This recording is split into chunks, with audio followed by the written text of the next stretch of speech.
Okay, welcome everyone to Solid Leaders webinar series, Executive Execution. I'm Daniel Mueller with Solid Leaders, and we're very excited to be talking about effective meeting management today.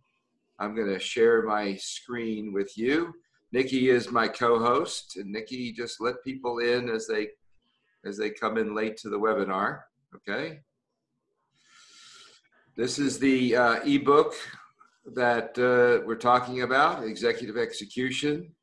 Today is about E6, Managing Meetings.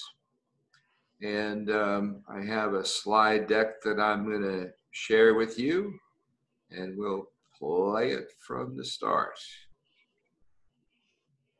Okay, so here we go. Quick review. 5 categories of competency. Core character is the most important but least measured. Execution is the most measured. And so that's what we're focusing on in this webinar series, is execution. Today is managing meetings. We have 6 subsections of this chapter: improving skills in structuring staff meetings, designing offsites, managing agendas, driving closure and action, setting up accountability systems, and ensuring follow-up. So we use Socratic method for our 50-minute webinar. So we'll start with the first question. What is the key lesson Scott learned in our opening story? So first of all, who remembers the opening story? Would you like me to bring that up on your screen? I think it was the identification of a gaping hole in his ability to run meetings. Yep. Yes, and that's on page 42. So let me scroll really quick to 42, and we'll get to the story. The guest that I had as a special guest for today, well, he was going to introduce himself. I'm not going to tell who he is. He may show up, he may not. But I'll just tell you that this name, Scott, was changed. This is not his real name. But the guy whose story this is actually may show up for a part of this meeting. So I did do 6 months of coaching about 2 years ago with him. We started private pay. He kicked me over to HR in 6 months and said, well, the company can start paying. And they asked me to do a 360-degree assessment, which I agreed to do. That's best practices for corporate coaching. We don't really do 360s in private coaching as much because it's expensive and it's time consuming to interview 15 people in your world to ask questions about your strengths and weaknesses. But anyway, so I did this 360, and for the first 6 months of knowing Scott, we'll call him Scott, he had just this incredible skill set, and I was so impressed with everything he was doing. And then I did the 360 and found out he had this huge gaping hole, this huge blind spot in how he managed his meetings. So so that's Scott. And here's the good news, and I'll read this. As soon as this 360 feedback report revealed Scott's glaring blind spot, he changed, taking swift corrective measures to shore up this critical skill set. In just a few months, he became an excellent meeting manager. So that's the good news, is that you can become an excellent meeting manager in a short time if you employ these principles that we're going to cover. So let me ask you, how does this apply to you? How does the Scott story apply to you? Well, I'll start. I think when, we all know the joke, all right, about having sometimes a meeting for the sake of meetings, and we're utilizing people's time, which is a valuable resource, and there's more frustrating than attending a meeting that really doesn't yield any benefits, or it could have been managed with an email. So if you're pulling people together and asking them to spend some time in a meeting, then you're responsible as the organizer to make sure that it's conducted efficiently and effectively. So, right? Absolutely. Agree or disagree with this statement, if you would. The statement is this: there are very few marks of a top executive more obvious than that of managing meetings. So agree or disagree that it's one of the most obvious markers of whether or not you're a top executive? Agreed. Agree. Yes? Okay, so Agree. why? Why do you think that's true? I agree. Well, you're being observed. You're directly observed the whole time, right? Yep. So you're on the hot seat, spotlight. being Yep. observed, spotlight. What else? What are a couple of other reasons? That's the primary reason, but what are some other reasons? Well, your team is not going to value you as much if you're wasting their time. Yeah, absolutely. Yep. What else? Yeah, on the flip side, I think we start to devalue top executives when the meetings ramble on, several points within the chapter. The meetings ramble on, it's not clear what we're there to do. Sometimes there's conflict arises because people come with different agendas. And because time is so precious, over time, you just get this, kind of intrinsic feeling about that executive that they're not being very productive and not driving the team to get very much out of them. That's right. That's right. So it's really critical that you manage your meetings well. Why is this topic more important than ever, do you think? In this particular environment that we're in right now, why do you think it's especially important?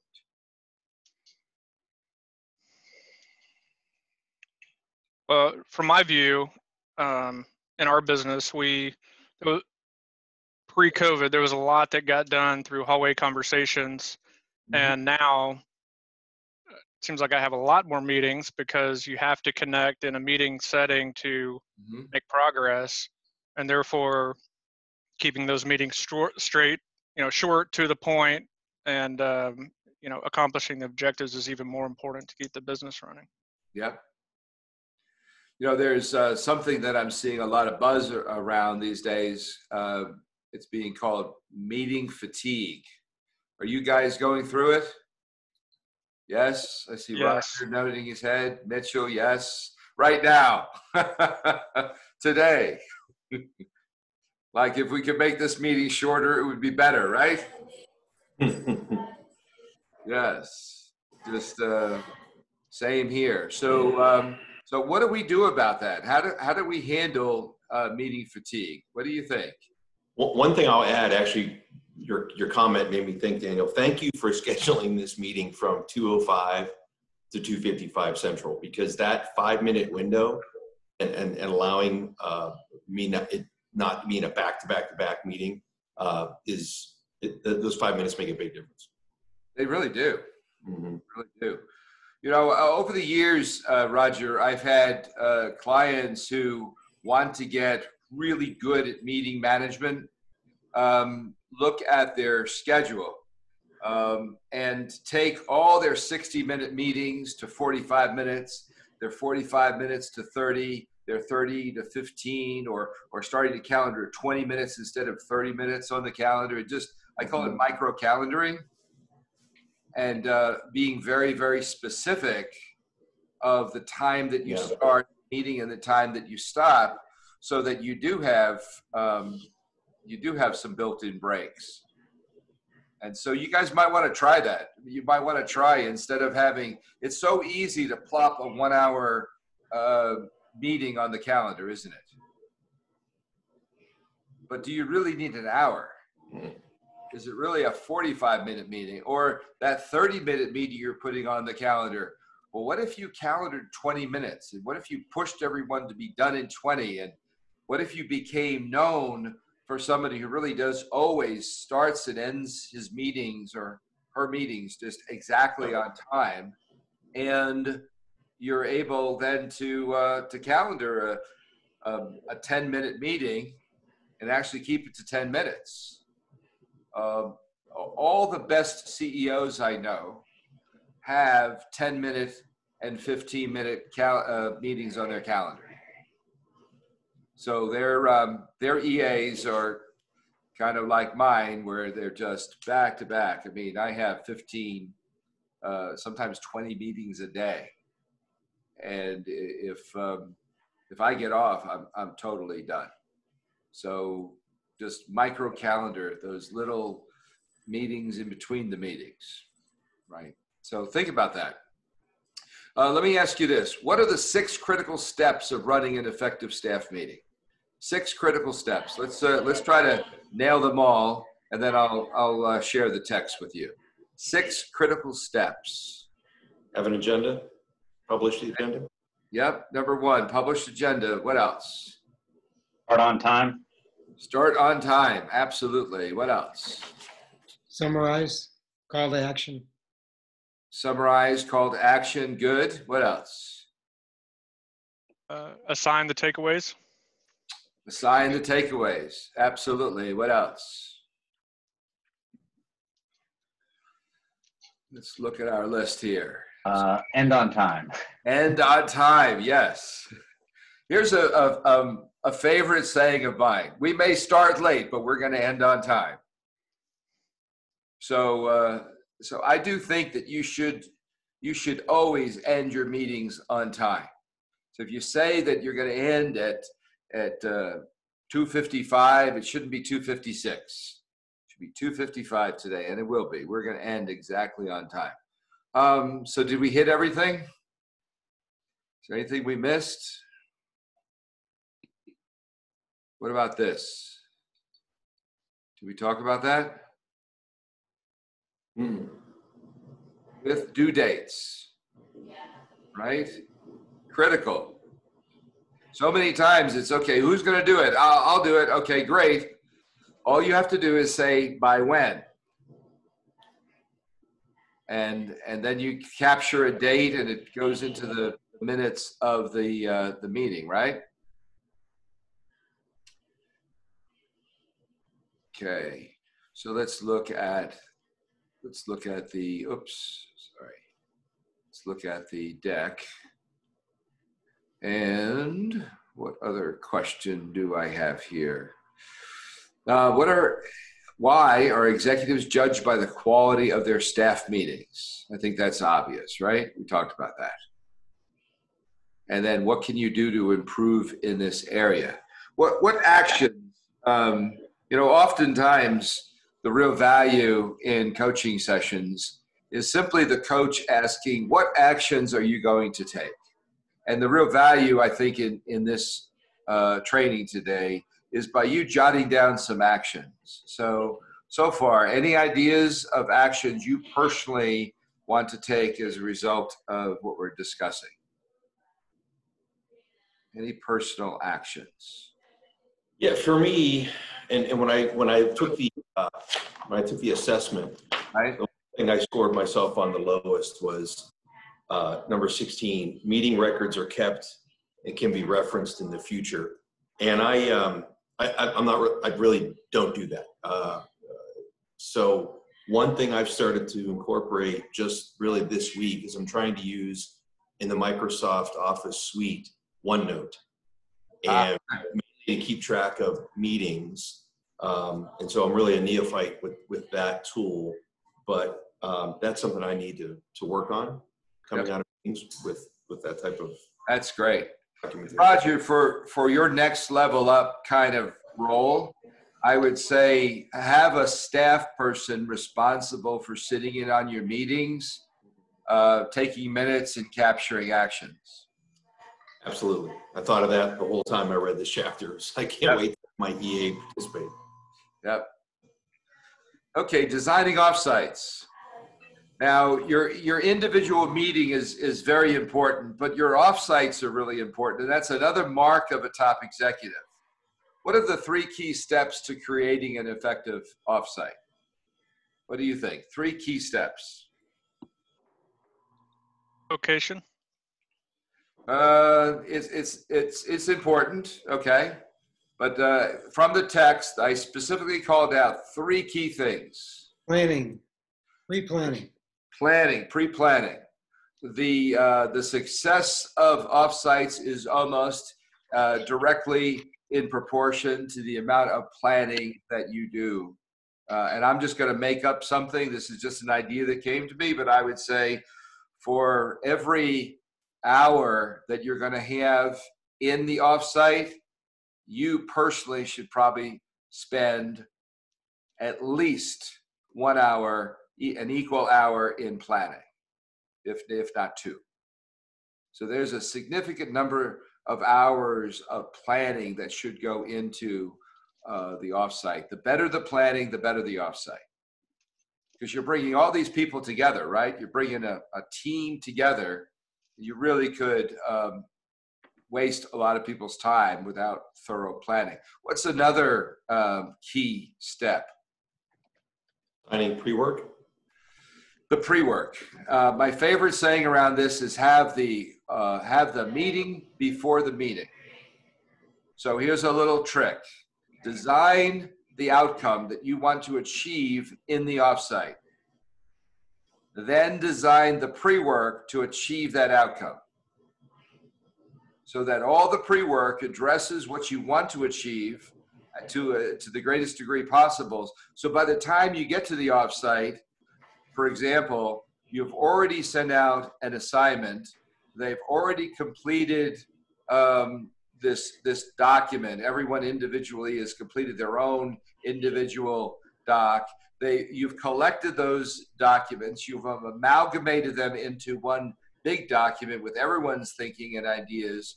You've sent that out for pre-reading, and everyone's read everyone's ideas. So instead of getting to the offsite and having this discussion for the first time, now they've actually had a chance to discuss and hear each other's thinking prior to getting to the offsite.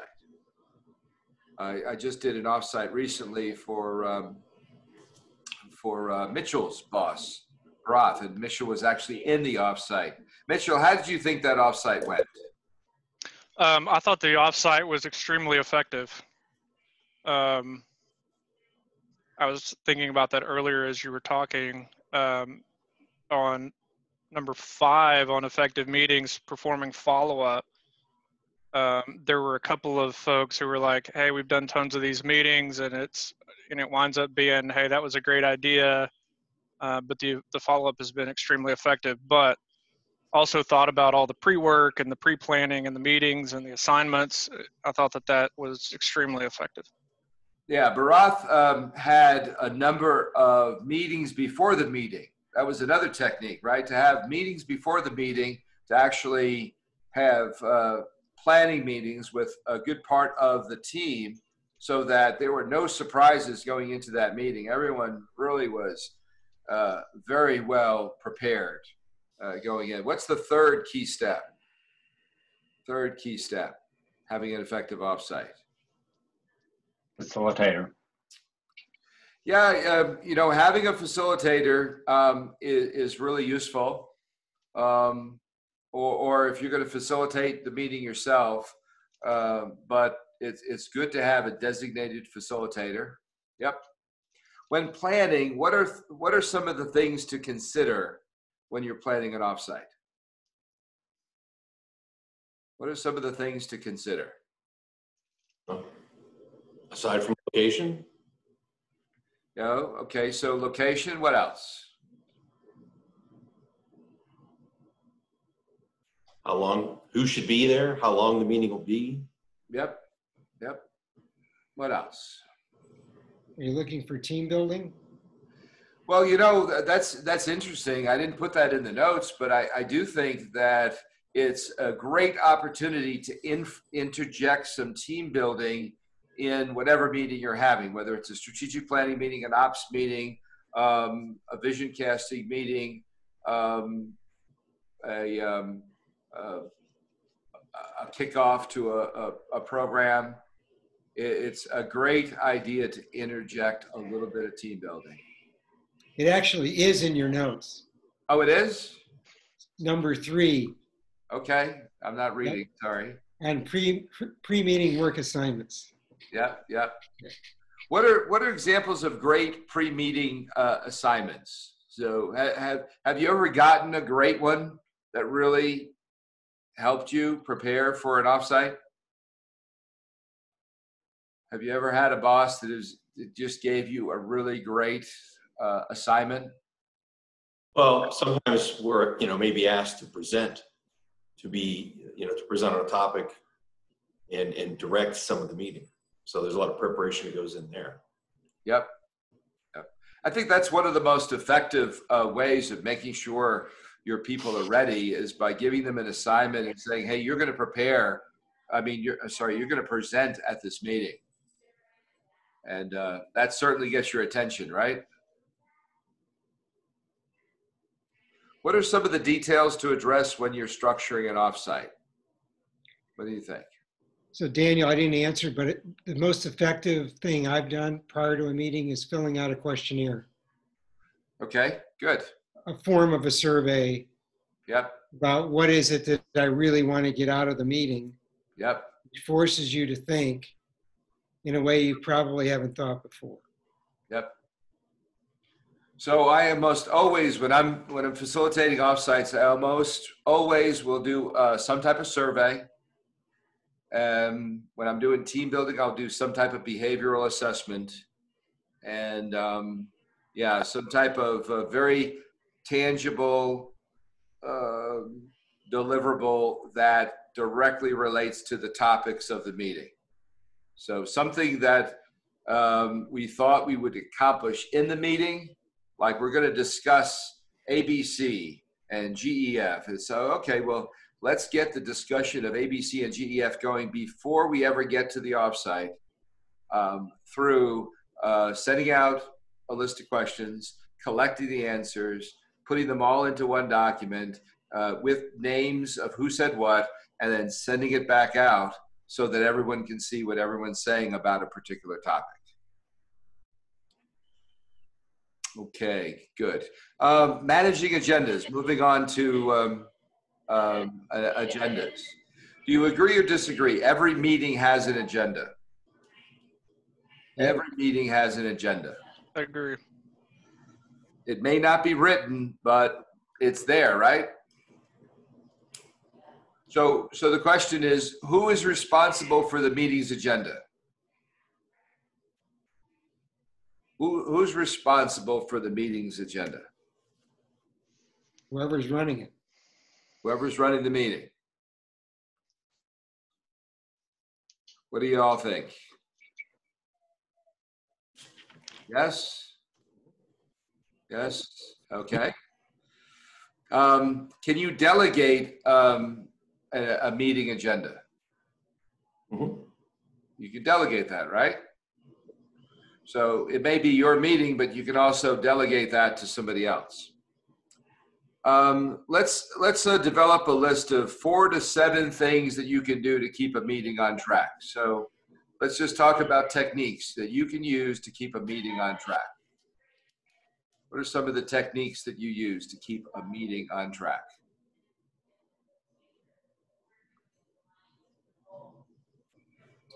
State the agenda. Uh-huh. Good. State the agenda. What else? Set time for each section. Yeah. You can time block per section. That keeps it on track. What else can you do? If somebody wants to talk about other topics, you agree on when and where you're going to do it. You can do that. I also have seen people say, let's make a parking lot for that. Mm-hmm. Put it into a parking lot. Good. What else? Techniques to keep your meeting on track. Control distractions. Control distractions. So you're gonna consciously have a distraction for a period of time. No. Keep distractions away. Close your laptops, put your phones down. Yeah, in the Mitchell meeting that I alluded to earlier, his boss passed around a bowl, and everyone had to put their cell phones into the bowl. I thought that was pretty cool. No cell phones. So it really took away the ability to be distracted by text messages and all that, right? And no laptops. There was a no laptop rule. What if there's a rabbit trail and people are going off in a certain direction? What do you do? Cut it off. How? We're going off the topic of the agenda. We got to stay to the agenda.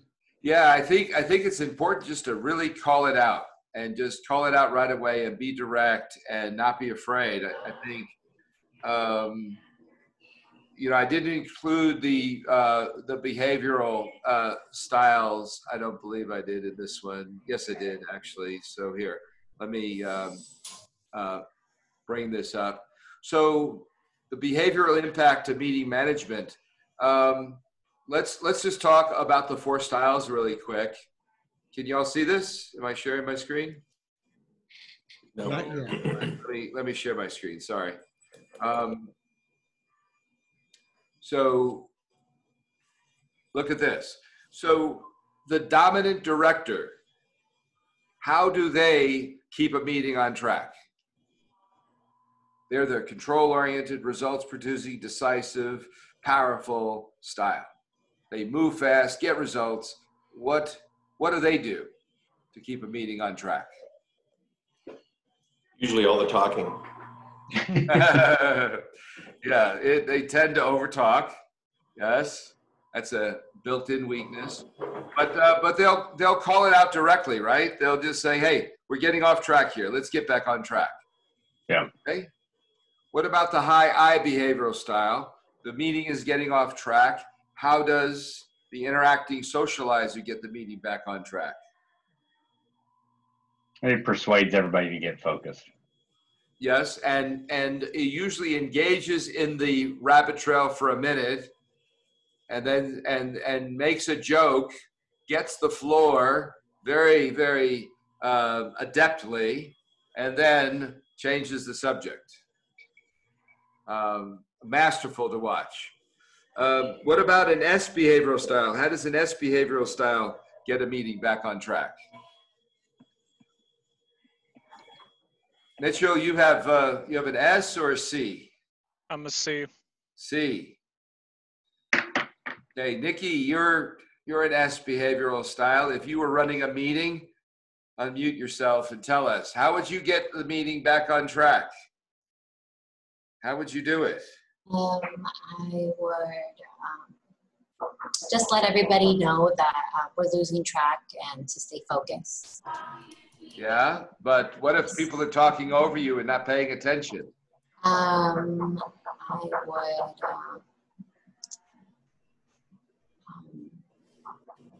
I guess just try to get their attention the best way I can and just tell them that we're running out of time, that people can't listen over their talking.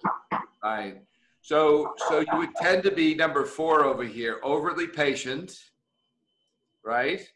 And it would be best if you gave like somebody in the meeting, like Daniel, I want you to be the timekeeper for this meeting. So let us know when we're out of time for this topic. So just pick somebody with a high D behavioral style to be your timekeeper. That would be a good technique for you. Mitchell, thank you, Nikki. What would you do, Mitchell, to get a meeting back on track? Well, I can tell you what I do Yeah. in my staff meetings to get it back on track is because I have a clear set of objectives I want to get through. I actually tend to be more, forceful in this situation to say, hey guys, we got to get through this. We have some objectives to cover. Let's keep moving.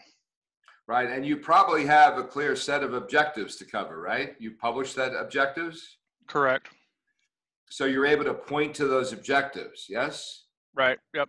So that really helps, right? That really helps a lot.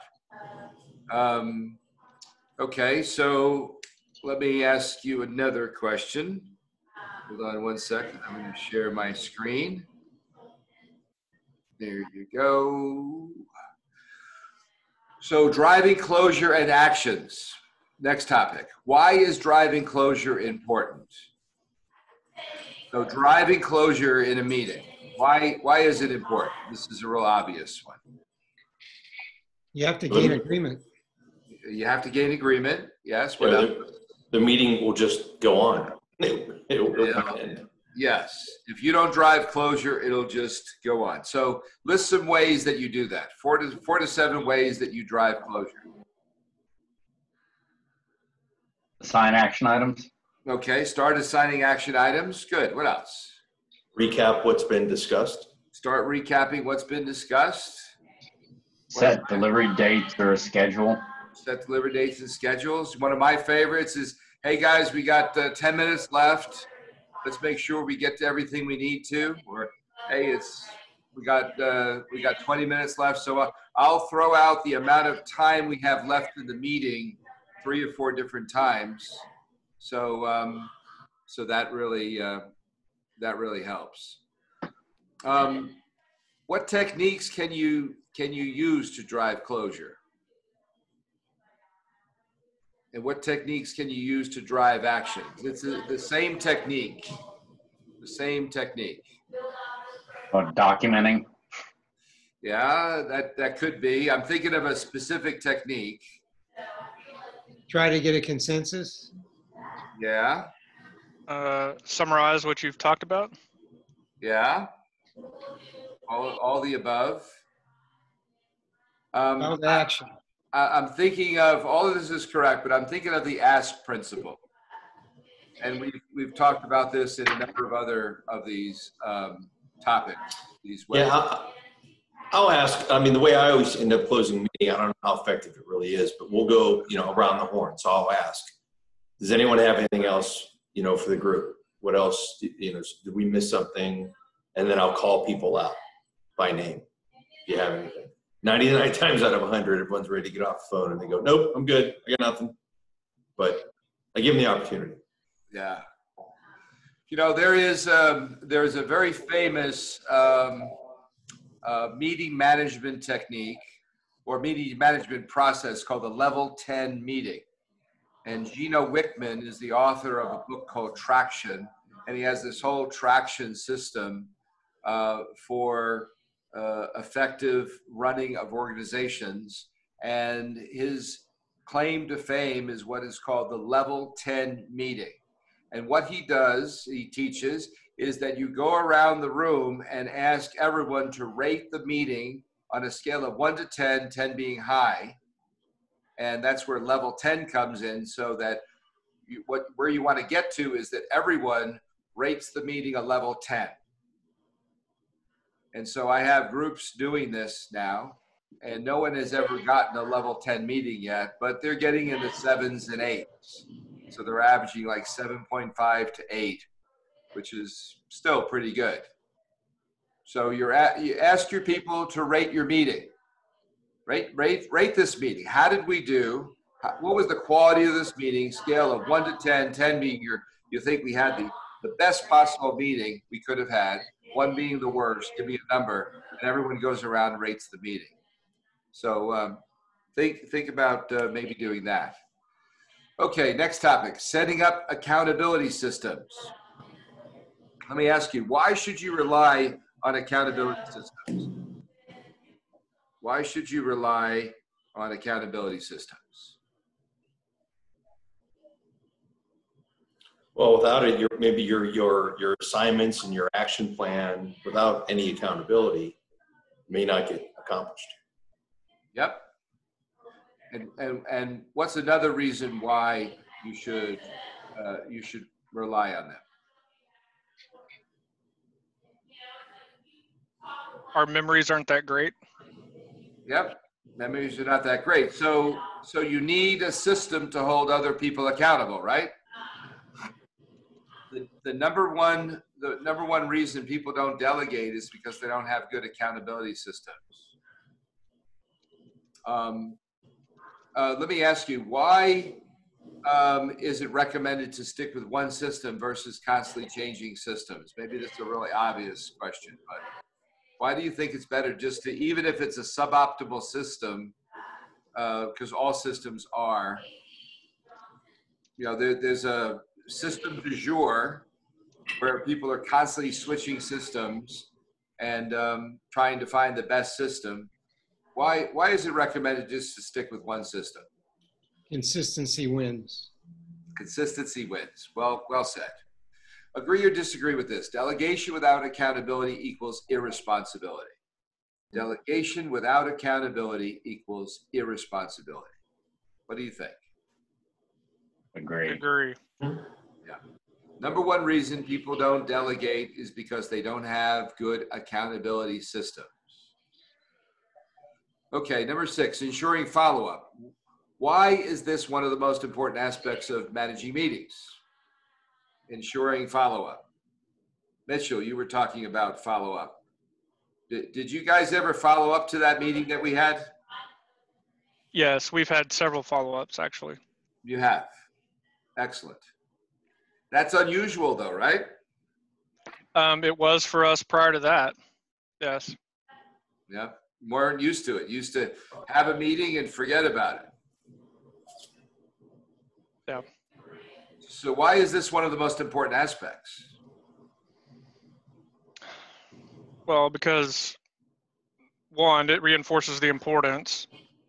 2, you invested a large amount of everybody's time making plans, and if you don't follow up and drive accountability, most of what you talked about won't actually get done. You won't make progress.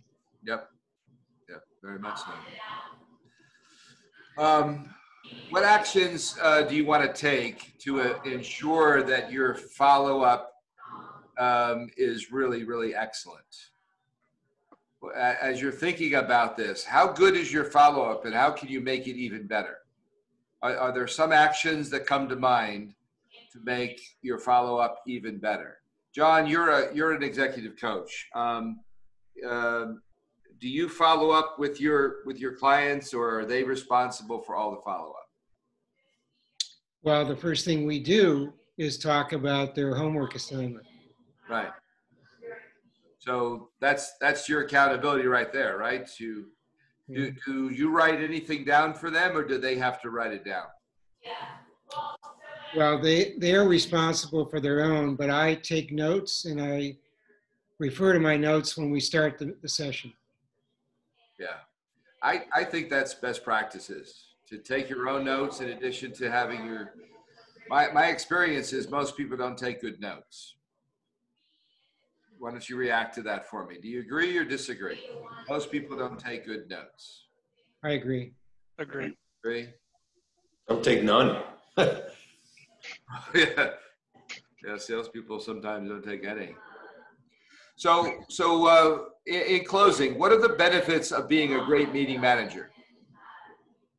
What are the benefits of being a great meeting manager? Well, hopefully you're driving productivity, increasing productivity. Yep, you're increasing productivity. What else? You're Great meeting manager. driving action and accountability. You're driving action and you're driving accountability. Yes. If you had a blind spot in this area, how could you remove it? If you really couldn't see how good you are, and going back to Scott, this story at the beginning of this section, and if you had this blind spot, like you think you're a good meeting manager, but you're really not, how could you remove it? Get feedback. Yeah. First, you have to identify it. Yeah, but how? How do you identify it? Ask your peers. Ask your peers. Yeah. Your level 10 meeting thing. Yeah. I mean, you really can ask the participants and get some feedback and create a safe place for them to say, how are you really doing? Okay, let me ask you, how did you score on the meeting management self-assessment? We heard from Roger, his lowest score was, what again, Roger? It was for meeting records kept and referenced in the future. Yep.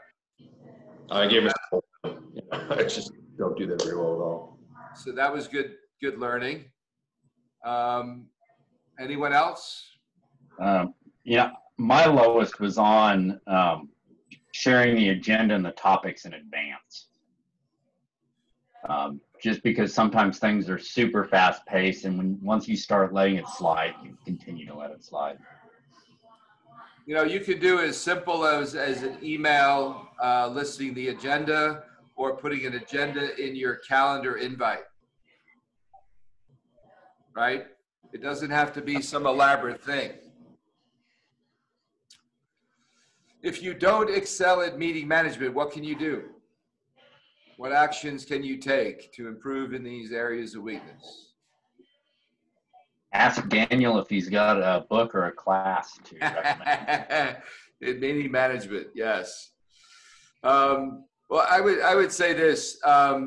Just going back to this as we wrap here. I think that it's really, really important to understand the behavioral sciences, because your behavioral style will drive the type of meetings that you hold.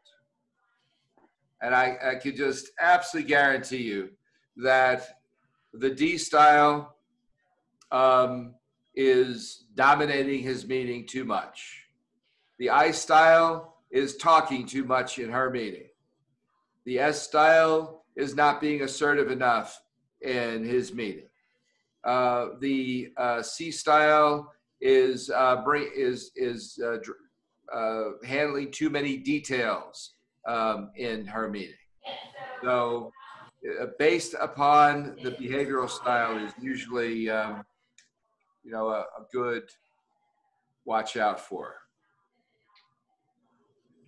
So in closing, what actions are you going to take away from this session today? Let's just go around and everyone share. What actions? I'll start. I'm going to start scheduling 45-minute meetings instead of an hour. Good. 45-minute coaching sessions? Yeah, and then I'll use the rest of the time for all my notes. Good. Yeah. I have a hard time doing that. I schedule 55-minute sessions and I'll use the whole 60. Yep. Oren, what about you? I'm gonna get you to give me the name of a book or a class to take. Like, I just need a little refresher. In meeting management. Yeah. I don't know. Has anyone read a good book in meeting management? I don't know of one. What about the level 10 book, the traction book?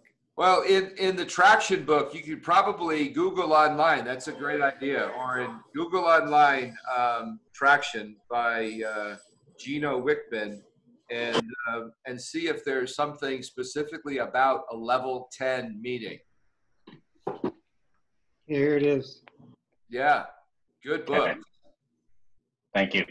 Good book, but I do know that he probably has published something just on that level 10 meeting. But what he calls it, and Mitchell and Roger, this would be very interesting for you guys. He has a section called IDS. Identify, discuss, and solve. IDS. And that's kind of the heart of the discussion part of the meeting, where you're getting to agenda topics. And it's identify the root cause of the issue, and then it discuss the root cause of the issue, and then solve. IDS. And when I first implement this with groups, they're very quick to be able to identify the problem, but that's not it. It's identifying the root cause of the problem. So as you're in meetings, especially you, Mitchell, I think, ask your people, okay, what's the root cause though? Okay, here's the issue, blah, blah, blah. Yeah, I get that. That's the issue. That's the problem. But what's the root cause of the problem? And if you ask that question, what's the root cause? It really forces you to go to much deeper to the causal agent involved in the problem. So identify the root cause, and then let everyone go around and have their say, but then actually solve it. Okay, instead of just discussing it. So, Roger, what about you? Take away. Yeah, I've got a new administrative assistant that started today. And right. So I'm going to figure out how it'll be a good way to, I think, get her involved and get to know my team, to ask her to be more participative in my regular meetings. She's already invited to my weekly staff call. That call is pretty informal. I have it every Monday morning at 8 a.m. We just it's a time to touch base on how did last week pan out, what's going on this week, any news or issues. It's a pretty loosely structured meeting, and I think that's okay. But obviously for more formal meetings, right now it's TBD, right? When we're going to kind of resume that. Everything right now feels very on the fly. Mm-hmm. Yeah, so, this is a unique environment. Absolutely. Offsites, I would do a quarterly offsite all the time because my team's remote. So doing offsite meetings is that's the way we meet one another formally. So obviously, if we do get back to that, I'll be using her for those more than I had in the past. Mm-hmm. Excellent. Yeah, and also you might sit down with her and just ask her, how can you help me be more effective in managing my meetings, and brainstorm with her. Mitchell, what about you? Yeah, I think for me, it's going to be doing a better job of capturing next actions with due dates, and then following up on those. Mm-hmm. Yeah, if you do it publicly, and you're asking people to publicly declare when they'll have something done by, and this is a little technique that I use, Mitchell. So someone will say, okay, I can have it done by Friday. And then you say, well, I tell you what, why don't you take and really do a great job at this? Why don't you take till Monday? Let's give you another couple of days or something like that. So people are making a commitment, and then you're just extending that commitment by a day or two, just to give them a little grace. But also it sends a message of, hey, I really need it done with excellence by this date, right? And so it's a way of showing grace at the same time to lock them down to a due date and a time. In our world at Solid, we use EOD and COB. And Nikki, this might be new information for you, but COB is close of business and EOD is end of day, right? So end of day is different than COB. COB is close of business in the time zone in which the deliverable is due. EOD, to me, is midnight, end of day, right?